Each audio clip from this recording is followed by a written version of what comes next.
এবার নিয়ে 3বার আলহামদুলিল্লাহ। আমার এই বাগান বিলাস গাছে বুলবুলি পাখি বাচ্চা হয়েছে। তো ডিম থেকে আলহামদুলিল্লাহ 3টা বাচ্চা হয়েছে। এর আগে টুনটুনি পাখিও বাচ্চা দিয়েছিল। তো আমরা খুব একটা বারান্দাতে যেতাম না, যখন মা পাখি আসতো তখন কিন্তু চলে আসতাম। একটানা কিন্তু 3 দিন বারান্দাতে আসি নাই। ভিডিওর এই অংশগুলা ছিল প্রায় 8 থেকে 10 দিন আগে। এর মধ্যে কিন্তু বাচ্চাগুলা বড় হয়েছে, উড়ে চলেও গিয়েছে। আমার এই বারান্দাতেই কিন্তু মা পাখিটা বাচ্চাগুলাকে উড়ানো শেখায়। একটা গ্রিল থেকে আরেকটা গ্রিলে যায়, আবার দেখা গিয়েছে একটা ডাল থেকে আরেকটা ডালে যায়। আমরা রুমে বসে বসে দেখতাম।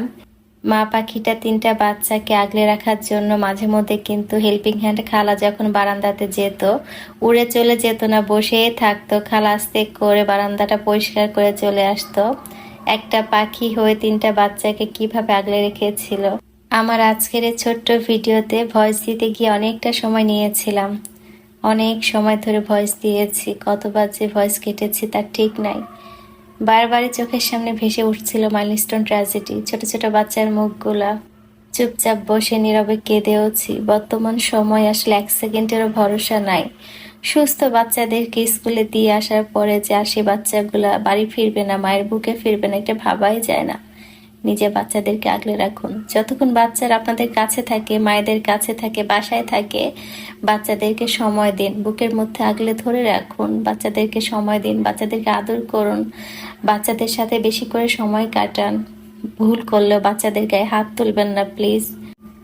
আসলে যা চলে যায় সেই বোঝে হায় বিচ্ছেদের কি যন্ত্রণা। যে মারা বাচ্চা হারিয়েছে, যে বাবা তার সন্তানদের হারিয়েছে।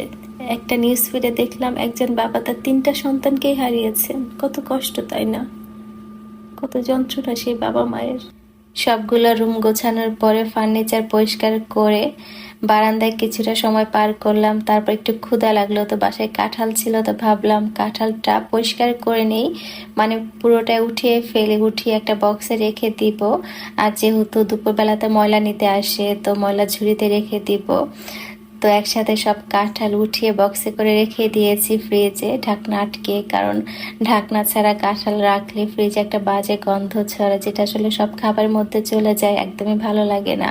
আমাদের বাসায় আমি একাই কাঁঠাল খাই, আফসির আব্বু তো একদমই কাঁঠাল পছন্দ করে না। তো কিছুটা খেয়ে বাকিটা বক্সে রেখে দিলাম।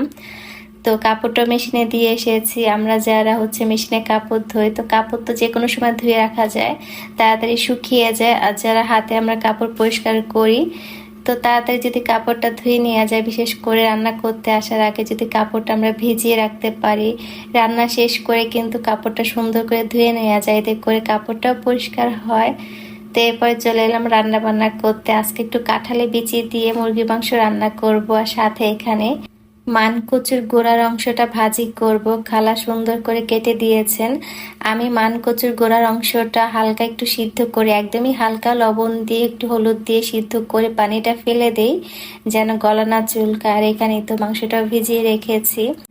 আমরা যারা গৃহিণীরা আছি, একটু বুদ্ধি করে চললে কিন্তু রান্নাঘরের কাজকে সহজ করে নেওয়া যায়। বিশেষ করে গরমের মধ্যে আমরা কম সময়ে সব রান্না বান্না করে নিতে পারি।